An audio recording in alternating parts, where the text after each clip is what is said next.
Hello traders, Nick Shaheen here for Benzinga and create income with option spreads on MarketFi, recapping week ending June 20th and looking into next week, what we're going to do.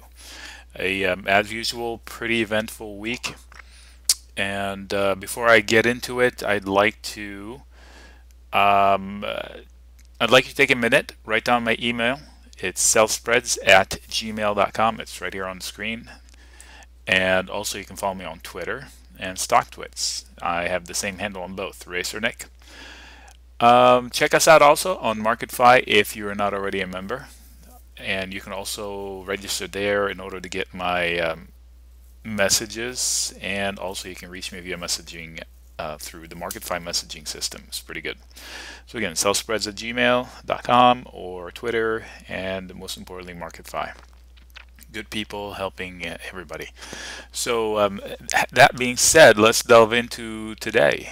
Bullish day. Seems like everybody wanted to buy everything, or the media is all about, oh, we're at all-time high this and all-time high that. But to me, it didn't feel that bullish. How come? Well, there was a lot of red.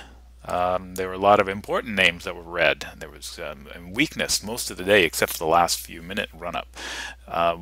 We had Apple down, and Apple has been darling for a while recently. And Google had pressure all day long, although it recovered weirdly. Some strange action there going on. Um, Also, Priceline was weak. Amazon was giving back. A whole bunch of red names that I would expect have, if they were buying risk, they would be on the shopping list, but they weren't. So a little caution there, obviously. What else is caution? I had a long list in the write-up, and it was a laundry list of things, but most importantly, geopolitically. The whole world is just a couple headlines away from a couple of wars on two different continents involving many nations. We've got headlines creeping in from Ukraine, Russia building, reports of Russia building troops along the borders with Ukraine. That's new. And also some holy war going on, or potentially going on, if the insurgents in Iraq decide to go one way or another. So in other words, we do have potential pitfalls. This is geopolitically. Another worry point is obviously the Japanese. It's all an experiment as far as economics are concerned. Who knows how that's going to end? And speaking of loose money, we have loose money everywhere and getting looser. The United States has been loose for a while, and now there's talk of being anti-loose, which is tightening, and that's also bearish. That's another point of concern. I mean, they're going to have to raise rates sooner or later. When, I don't know. She said to ignore CPI, which is a major red flag for me. How could you ignore CPI? I mean, it shows up on my shopping list every day, every time I go shopping. I'll use milk as an example. I use gas. I haven't seen gas under $4 in California, and I can't remember how long.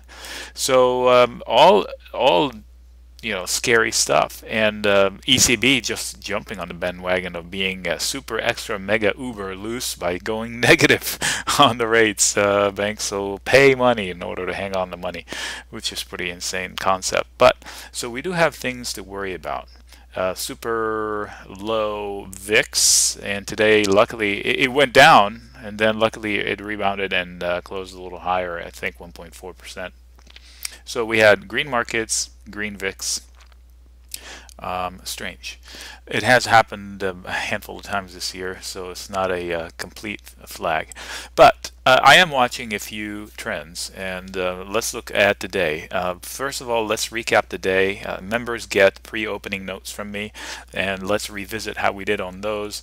Ahead of every day, I send out levels in play, and today we were not disappointed. We got the chance to work on all of those levels. So let's see, I've got many windows open to see who I can, okay, let's start with SPX. Yeah, why not? Do the 5 minutes. The SPX I said would pin, looking to pin this 1960, closed 1963.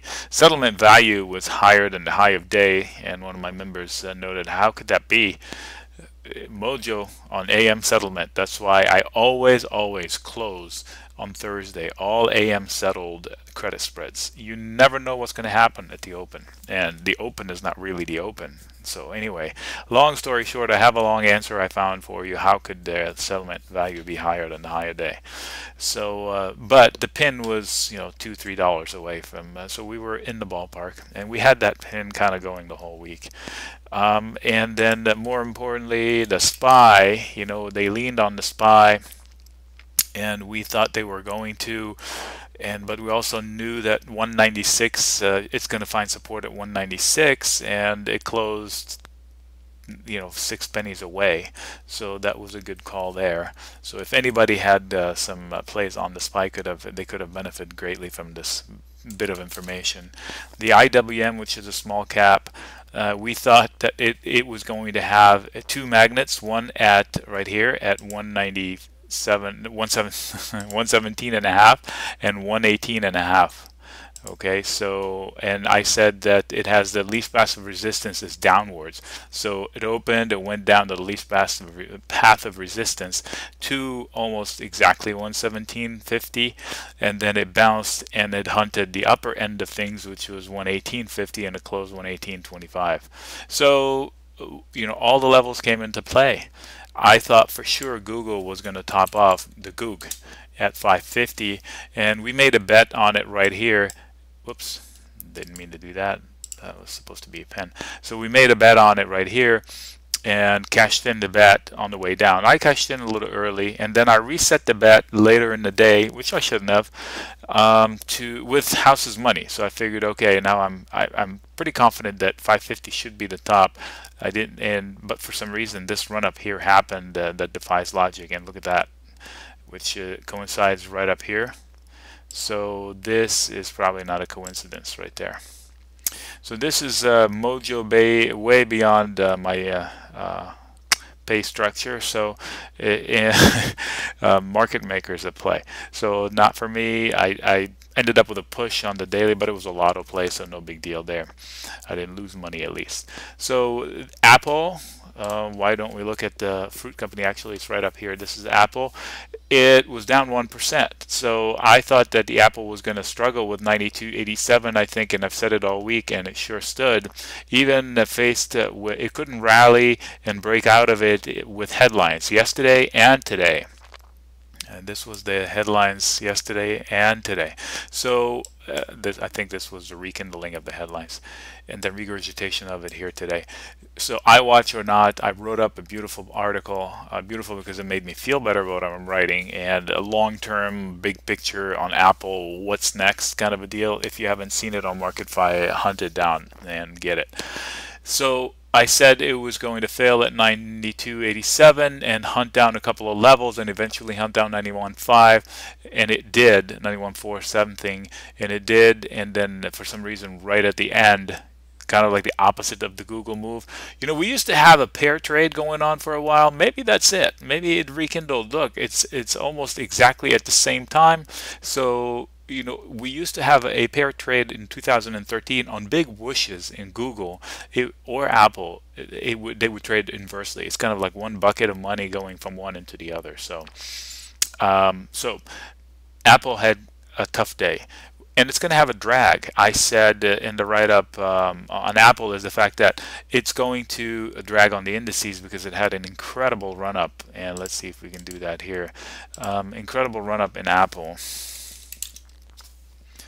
So from 417 on up, it went up 25% or so. I forget where I stopped measuring, and that accounted for a huge chunk of the run-up in the chart before that, which was the run-up in the Nasdaq. So based on the conservative measurement, so a big chunk of it is gone. If Apple, now this is the old level. Just to give you perspective, let me zoom out to 5 years. Okay, this is the 700 level right here, where Apple fell out of sorts and everybody hated it. Everybody loved it right here. Everybody hated it right here. And they should have been the opposite. Everybody should have hated it up here. Everybody should have loved it down here. I didn't hate it up here, but when everybody did and it came down to here, I loved it and I went long it and made some money on that a couple of times. And then the pivot, another pivot is the 505 level. and which is this big green one. They're going to defend it. So now everybody's going to hit it up here, unless it delivers a flying car, and that's the spirit of my write-up. So is it a flying car or is it not? I'll leave you hanging with the suspense. But it's the closer, my point is, the closer it gets to the 700 level, which is the 100, at that area, love is going to wane for it. It's going to, they're going to fewer people liking it, or at least to start liking it here. And this is kind of like a rounding bottom cup and handle-ish formation right here.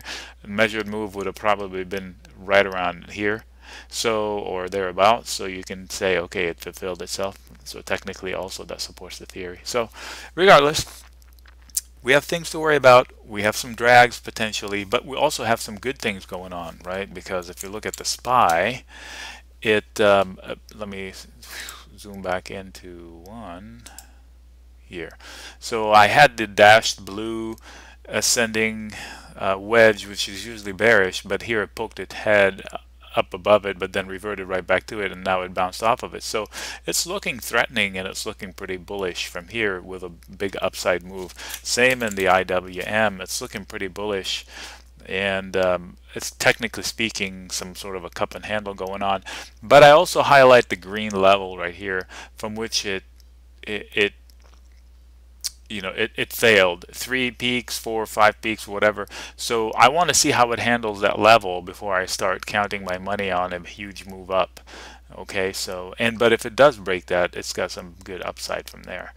But when all the markets at all-time highs, the markets would really need a reason to run. So this is a drag as well. So yeah, it's threatening, but I'm not going to put my new money on the line long unless I get a confirmation of that. I'd rather miss a few dollars on the upside than get in too soon. So what am I going to do next week? I'm going to say, okay, the bulls are stubborn, but the bears are not scared. Who's going to win the fight? I think the fight at 1950 lingers, and I think the bulls have the edge as to where the bears are not able to sell it off, but yet the bulls are not able to completely obliterate the bears 2013 style. So what am I going to do? I'm going to try to sell some spreads. Let's take the SPX for example. I want to be aggressive, and I'm going to try to sell the SPX right around where the fight line is, which probably pay me about $1. I'm doing that because I have a couple of short positions that I want to hedge just in case. But I'm going to hedge my hedge. How so? The short positions are longer term, so I'm going to try to do some sort of an iron condor in SPX, for example, and IWM or SPY. You can play all of them or any of them. And I'm going to give some room on the lower side, but more room on the upside. This will give me time to react on the lower side and cancel the whole thing without major damage, but doesn't add too much to my bearish risk. So if I don't want to be too bearish is what I'm trying to say. So that's the overall theme. So I'm going to find some, boy, a lot of lines on this guy. I'm going to find some trades I can do to bring in some bullish money in order to finance more bearish money long term. So I want to probably take that money and start to invest in some SPX puts, for example. Longer term puts, why not? If I think that the SPX is starting to get tired, let's see if I can zoom out here. Why not start building some put positions? Because I know a lot of the puts a lot of the credit call spreads that got blown out from a couple weeks ago, people fought the 1900 level so long they got complacent, shorting it at 1900 without building a buffer, waited too long to roll, and then they rolled, and then they rolled again, and now they rolled again. But the fight is still at 1950, and I don't know if they gave up the 1850 level yet. So I'm going to get behind the bulls at 1950, close to it. But I want to be with the bears longer term, that okay, we're going to sell off at some point, so maybe even sell some really out risk shorting the market to finance some medium term, couple of months worth of time of puts or put spreads to anticipate a whoosh at some point downwards. So that's the overall strategy. I'm going to hang up here and finish a longer video for the members with more specific trades on portfolio trades that we have and are anticipating. But meanwhile, good day. We had some good plays going on, and the overall market action looks, although uncertain, the ranges are fairly static. So yes, there's uncertainty, the TNX, the TLT, the yen, this and that, but the ranges have been somewhat stable. Of course, we're going to all get surprised one day, but until that happens, hopefully we're nimble enough to get out of it without too much damage. Thank you for your time, and we'll talk to you next week. 15 minutes and 30 seconds. I lost by 30 seconds. Again, this is Nick for Benzinga and MarketFi, create income with option spreads.